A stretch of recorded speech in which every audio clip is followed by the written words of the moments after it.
So hey guys, today we'll be talking about Python IDEs. In this guide, you will learn about various Python IDEs and code editors for beginners and professionals. A code editor. What's a code editor?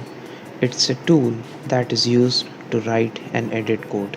They are usually lightweight and can be great for learning. However, once your program gets larger, you need to test and debug your code. That's where IDEs come in. You might be wondering why I am speaking in a slow speed. It's because you can understand a detailed visualization and a detailed concept in mind gets you from basics to advanced. Okay, so continuing forward, an IDE, its the full form is Integrated Development Environment. It is used to understand your code much better than a text editor. Now, you won't be writing a code or you won't be seeing in any factual movies typing hackers on a notepad. That won't be actually possible. And you won't be seeing any NASA or any SpaceX typing it in. Surely, it usually provides features such as build automation, code linting, testing, and debugging. Those are heavy words, right? We'll continue and discuss about them later. This can significantly speed up your work. The downside is that IDEs can be complicated to use. So, well, if they are complicated to use, why to learn them? Because the more complicated, the more fun. So, now let's talk about Python IDEs. How to choose a Python IDE? What purpose does it serve? How to think what is better for us, what is good for us. To make this task easier, we have created the guide. All tools mentioned in the guide are available on Windows, Linux and Mac OS. If you want to start writing Python code without even investing your time in installing Python and setting up a development environment, you can use an online compiler. An online compiler such as the program is online Python compiler. You just need an internet connection and a browser to get started, and of course, a computer. I mean, you can't think about it without it. Okay, so by the way, the online compiler and interpreter is totally free, but it is not as reliable as an offline compiler. Why? Because an online compiler needs an internet connection, which you won't be having if you're traveling or in a place under the rocks. You won't be having internet connection up there, and of course you won't be having. And the main problem with online compilers is they take a time to process. You can write easy simple codes like 2 plus 2 is equals to 4, 2 plus 3 is equals to 5, 5 plus 6 is equals to 11, and so on up till calculating factorials like factorial of 5 is equals to 5 into 4 into 3 into 2 into 1, that is 120. So you can write simple programs and you'll get the desired results, but as you start writing the desired but as you start writing a more complex program, the things would get complicated as the system might get hung, your browser might crash, or multiple things may happen. So, I would recommend an advanced and offline ID for better purpose, a purpose that can serve you all time, that are used even by professionals. So, starting off with the first IDE, the first one is Anaconda. I mean, it's not snake. You don't find it in a zoo, you find it on a website. So, what's an Anaconda? We will talk about its installation and how to set up things in a computer later. I mean, we will talk and I'll put a separate video on it. But right now, we need to know why Anaconda. I mean, you don't have to use it. There are many multiple things, but since you are beginner and don't know about it, why Anaconda? What is Anaconda? At some point, I also got personally annoyed with the Conda installer because it's too tiring. It makes some errors at a point of time, and you need to get around it with a particular trick that we may discuss later. So, let's talk about the pro points of Anaconda, its facts, its benefits. So, Anaconda in Python environment is faster than vanilla Python. It's not an ice cream, it's just an environment. So they built Intel MKL, and this does make most NumPy computation faster. You can easily do a local user install. No need to ask for permission from our admin in many cases. I mean, if you face web proxy issues though, you can't help it, but you don't have to face an admin issue if you have a personal computer. Alright then. I mean, it would be alright. Okay. Under Windows, you don't have a lot of choices, and anyway, you need a Python package installer. Anaconda Inc. is a company, which is the plus in corporate setting. You can get support contracts, for instance, and many much things. I mean, if you want to go in detail, I guess no person, no human on the earth would have read the terms and conditions that are applied or that are put in front of you when installing software. You just skip by saying next. And but if you want some certifications, if you're a company, if you want to make a company, then you can go ahead. Anaconda has historically made a lot of effort, I mean lots of effort, to please the personal, students, and academic users. This has basically worked out pretty well for all concerned. I mean, Anaconda Python is pretty complete. You can find all the IDEs. It's different sorts of like IDEs and platforms and environments which you can work upon to make to like from basic. You can use them for basic Python, like the programs I told, like printing hello and printing something, your name, to advanced like printing a graph or a matplot graph that would help you in analyzing the data and land you a good job if you want. So these were the pros of Anaconda. Now what about the cons? Why shouldn't you install it? So if you have a Linux, you're in big trouble. If you have Linux, you already have to at least two package installers. One is pip and one is Conda.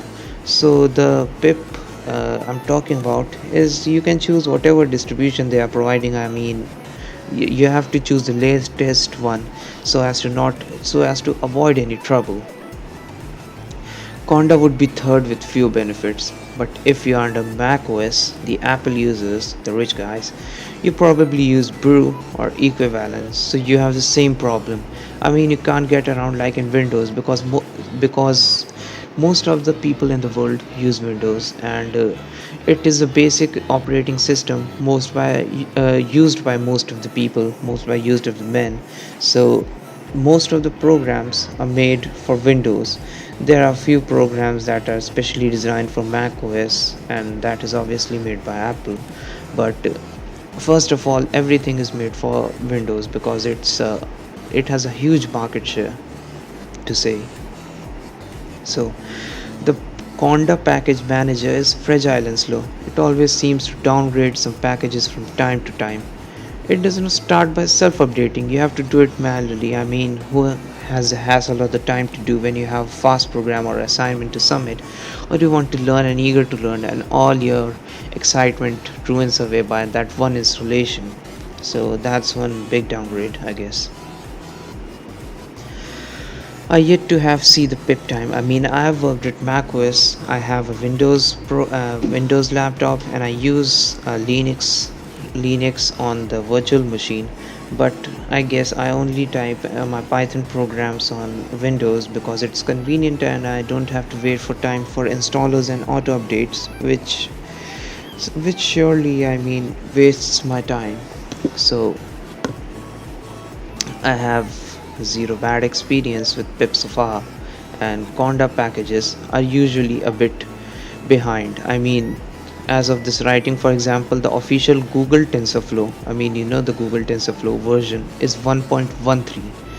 Conda only provides 1.12. I mean, you won't be living in the rock age and using the old Python in which you are programming on 4 KB of RAM to launch a Mars rocket, but It surely is a downgrade. I mean, when the world is ahead of you, you're using a great engine, but you don't have the particular platform you would wish to be working with. So the annoying thing is that, so what you would be thinking, the annoying thing is that 1.12 and 1.13 have different CUDA requirements if you have a GPU version. And I obviously know that most of the people, even if it's a working laptop and not a gaming or a workstation laptop, most of them have GPUs either integrated or like external or the CPU ones. I mean, most of them do. So that's a big, they have different CUDA requirements. I mean, if you have 1.12, it would require an old computer, but if you install 1.13 on old computer, it won't work. It simply won't work because I mean it's an old installer. So moving on, coffee break.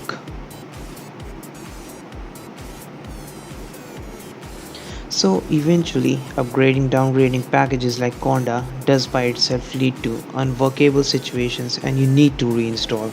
Sometimes multiple Conda update calls do not converge to a stable situation. I'm not convinced by the Anaconda way of dealing with virtual E and V. I mean, why reinvent the wheel? I mean, why to do it? Anaconda Inc. is a company. It's a platform. It's a community on the internet. Most of the users on internet contribute to it. It's also a company. I appreciate their work, but I don't think that they should do. They should manage the Mac OS and Windows because Mac OS also has a leadable market share, I should say. I mean, you can find two or three people in a classroom or in any room if you have an office using it, and I think they should work on it. I prefer giving credits to the real contributors, but who are the package developers and maintainers? And if I have any problem, I have to deal with the developers directly and help them if I can. I mean, it's tiring and not very dedicatable. So some recommendations I would like to give is these days I avoid Anaconda Python. I mean, I don't avoid Anaconda Python because my company needs to, but I avoid it because it's not as usable as the alternative I have. I do recommend to beginners and also like the people watching my channel to use Anaconda, which we will be installing, but I don't use it, frank to honest to say. So these days I avoid Anaconda Python for system install because I prefer stability at the expense of novelty. I mean, typically for my courses, I don't need the latest and greatest, but I do need things to work predictably. When I had Anaconda Python installed for my courses, I had a lot of headaches. I mean, oh my god. I can't imagine, I can't tell you. If you go for Anaconda, I recommend you install Mini Conda, I mean the baby Conda, and install only the packages that you do need. This leads to fewer problems down the road. If you have demanding users, let them install Anaconda and deal with it themselves. I mean, if they want to go the hard way and not listen to the recommendations, leave them on their own. They need to learn things. It is well documented and very complete. I mean, they can get surely get around, but these are some pros and cons and some non-benefits of things. If you are behind any annoying corporate firewall, you are probably stuck with Windows anyways. I recommend you to go old school and install things with wheels. I mean, you can carve out stone wheel, not talking about it, but you can carve out your own, but you can like install the Python and the packages with your custom installation, providing the knowledge you have, or else you can use the express installation. It's perfectly fine. It's perfectly good. It won't create any problems whatsoever. But just a recommendation. So, at last, in fairness, I would say that Anaconda is improving technically, and they are actually doing a lot of great things, but only improving the state of scientific Python everywhere. So, since we talked about Anaconda, Anaconda is like a superset of Python. You have all the libraries, the IDEs, the notepads, the coding environment to use. Now let's talk about some coding environments in which you'll actually write the code. So our next step is Jupyter Notebooks. So with Jupyter Notebooks, users can bring in data, code, and prose in together to create an interactive computational story. I mean, you can write a great code to actually deal with. You can collab with online people just like you do in multiplayer games, so as to make your project conveniently easier and not have to like ask people for code and they say that it's working on their machine and not yours. I mean, it's a convenient way. So, whether to analyze a collection of written text, creating music or art, or to develop engineering concepts or whatever you want, Jupyter Notebook can combine codes and explanations with the interactivity of the application. This makes it a handy tool for data scientists for streamlining end to end data science workflows. The Jupyter Notebook can be installed using the Python pip command, and if using Anaconda, then it gets automatically installed. I mean, it's a great way if you have Windows and you're installing Anaconda and you already get Jupyter. I mean, buy one get one free. But it's for Windows users, sadly.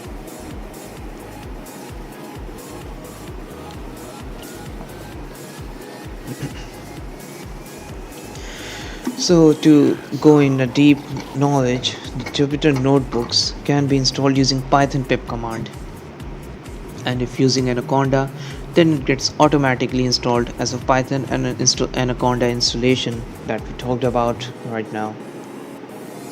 It is combined of three components: the notebook application, in which you type things, the kernel, which will process the things you typed, and the notebook documents that will document and save your auto save your things that you typed. And like it's like a computer application in which the computer receives the input given by the user through the IO devices, and they give the output in the suitable form. Inside, what happens,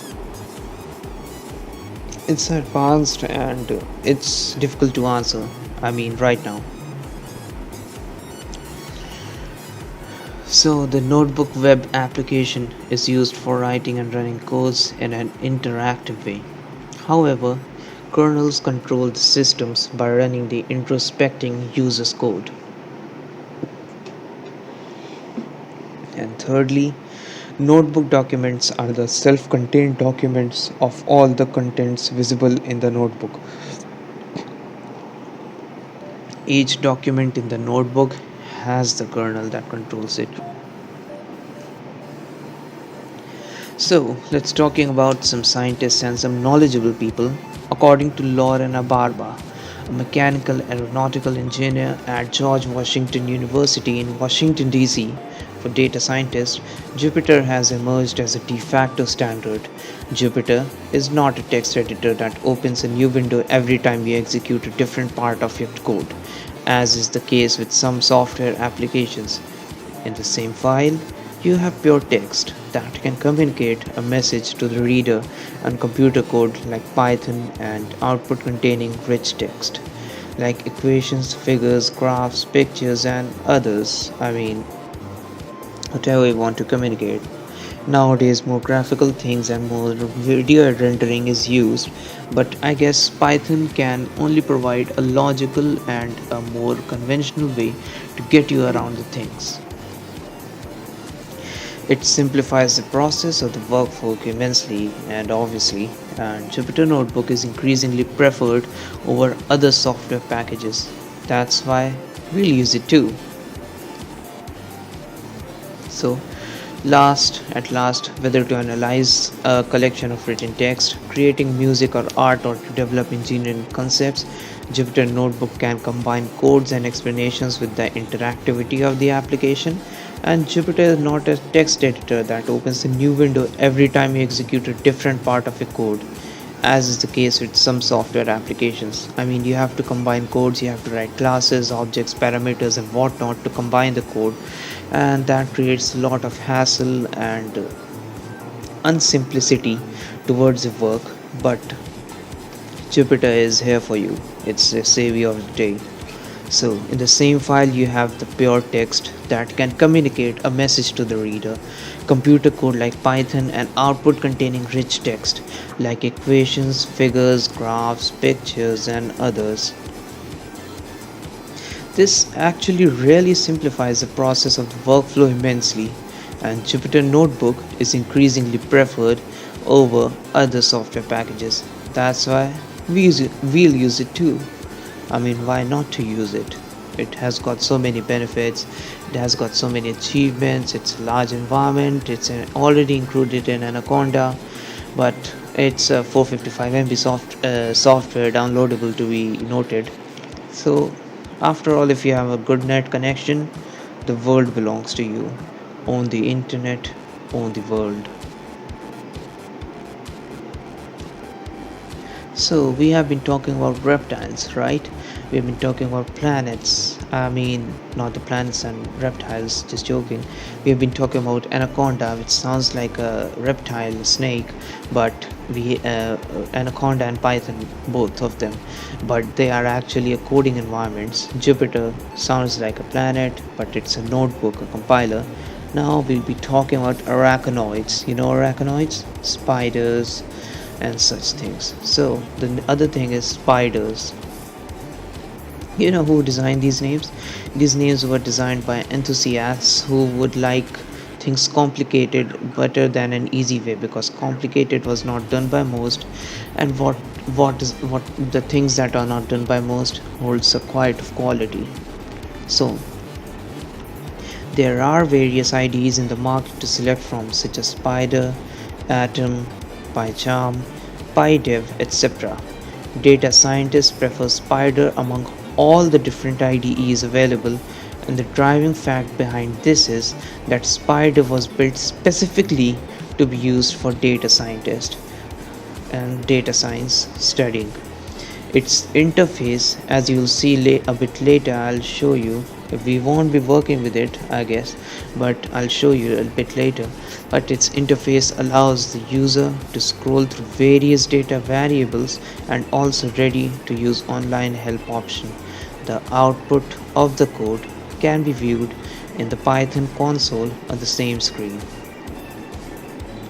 You can work on different scripts at a moment and then try them out one by one in the same console or different as per choice. All the variables used will be stored in the Variable Explorer tab. I mean, it's convenient, isn't it? You have listed. If you didn't listen, go back, rewind a bit, and then listen it again. Because Spider is, I guess, a great part of the community that we'll not be using, but it is that you can learn somewhere else or somewhere other to use it, and it's a great thing. So it also provides an option to view graphs and visualizations in the plot window.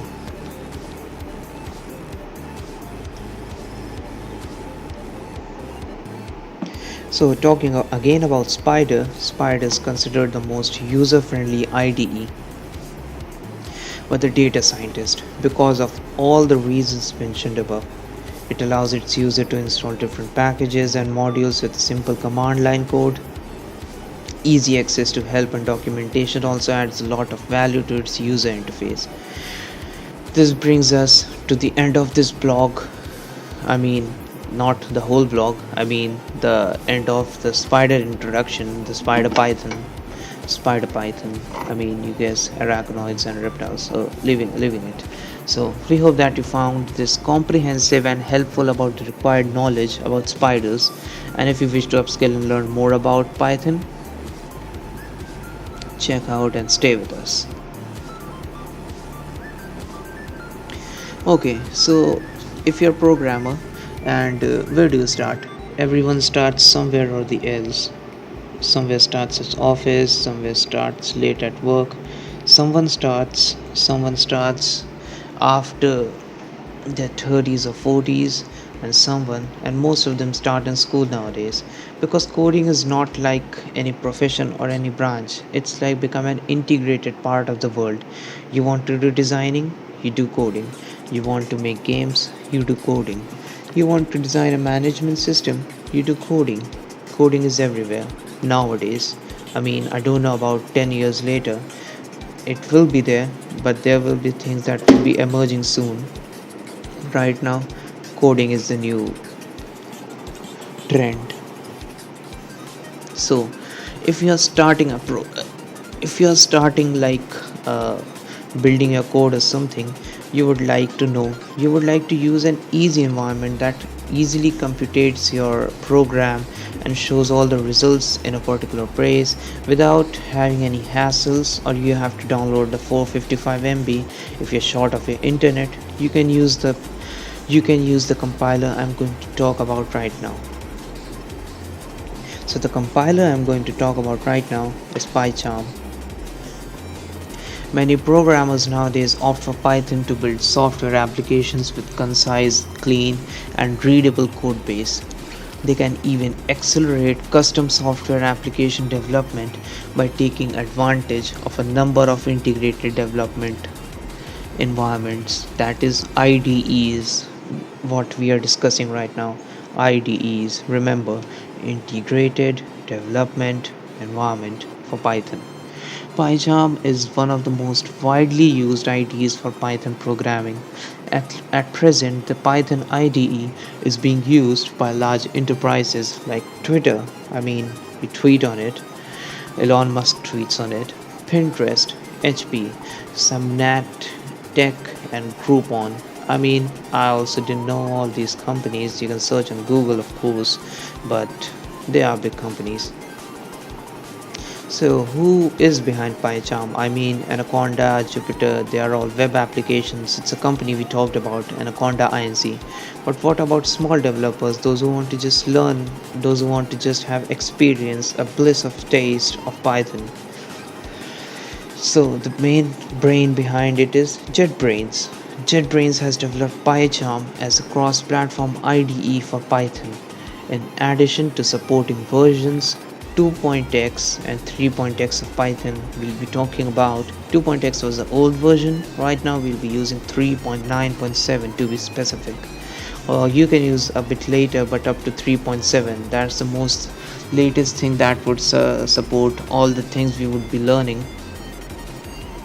So, continuing, PyCharm is also compatible with Windows, Linux, and Mac OS. I mean, you don't have to worry about the hassles, the things that you have to worry about in Anaconda installation. At the same time, the tools and features provided by PyCharm help programmers to write a variety of software applications in Python quickly and efficiently.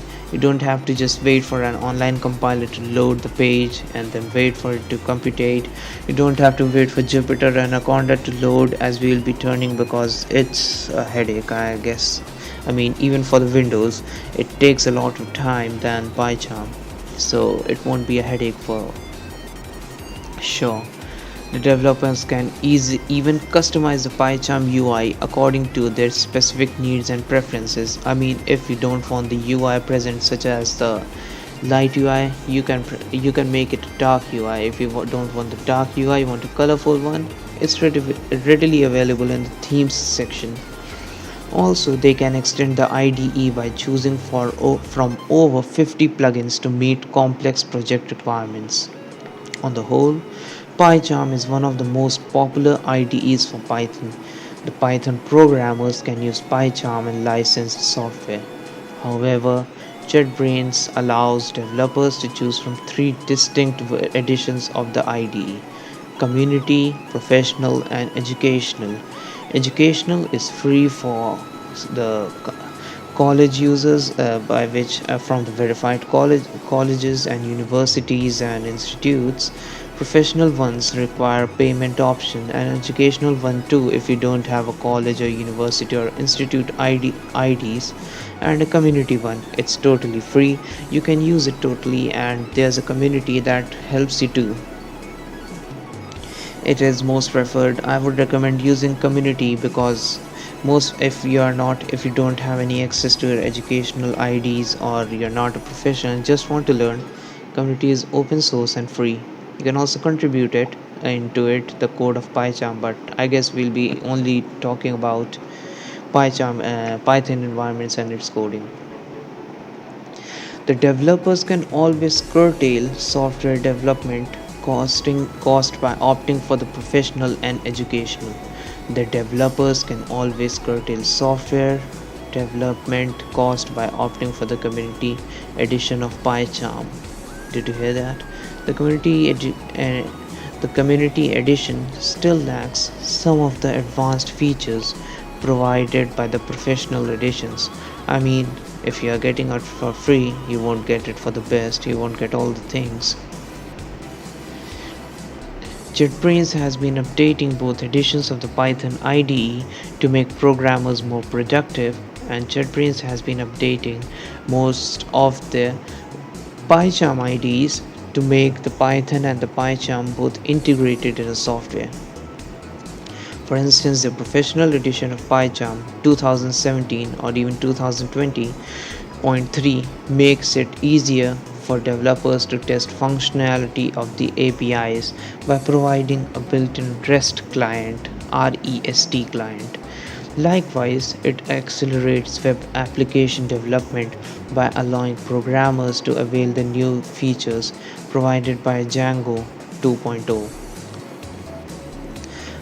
If you don't know about Django, Django is a backend web development program and it's used by web developers. So, PyCharm also allows developers to visualize and analyze data more efficiently through a data science mode. Okay, so we have talked about various IDEs, the basic ones that you can find your market easily, and you will hear from ear to ear that use this from each other person. Now we'll be talking about last, but not it's not about ranking. We'll be talking about an IDE, a platform which is not commonly used in personal ways because it's used by more great institutions. I was talking about great companies which require lots and lots and lots of data visualizations to help them. So the IDE and platform I'm talking about is Atom, namely Atom.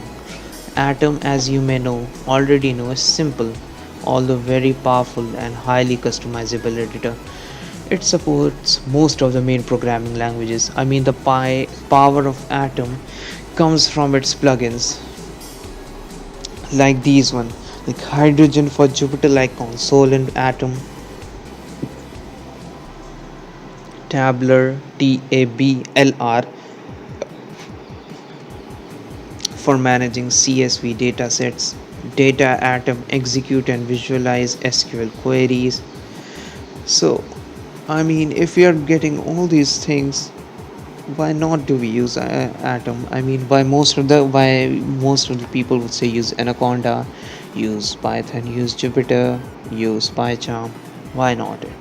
So, as I have noticed with many plugins, Atom performance goes rapidly down. I mean, if you're loading a lot of plugins in a environment or any software, you would deteriorate the performance timely.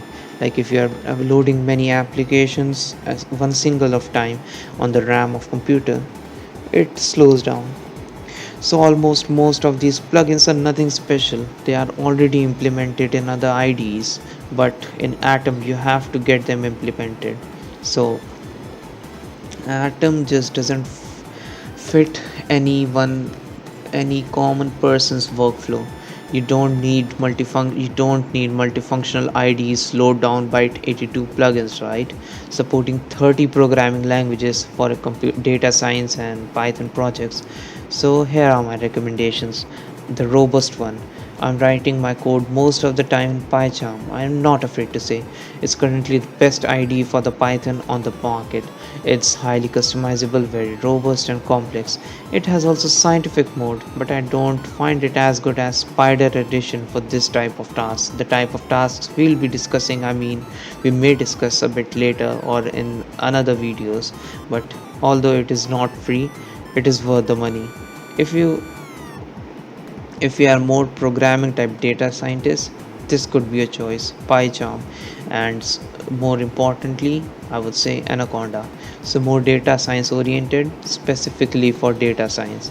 I would personally recommend personally recommend the Spider. It is free, it comes with Anaconda Python distribution, it has variable explorer. So I have always clue what is hidden behind the variable. Debugger, IPython console and other features are all free. Give it a try. So in this video we discussed about various IDEs, integrated development environment, coding platforms, and what not to do and what's beneficial and what's not. Next video we will be directly going on the things that we would need, that is Anaconda and Python installation respectively, because these both are the only things that we would be installing to make our projects and programs run. First we'll install Python, I mean you can't have a body without a soul, and then we would be installing the body, that is Anaconda. Okay, so meet in the next week or in the next video.